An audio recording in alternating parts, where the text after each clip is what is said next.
У Вифлееме весела новина.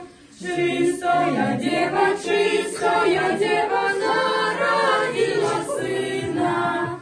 Христос народился, Бог объявился, ангелы спевают, пастушки играют.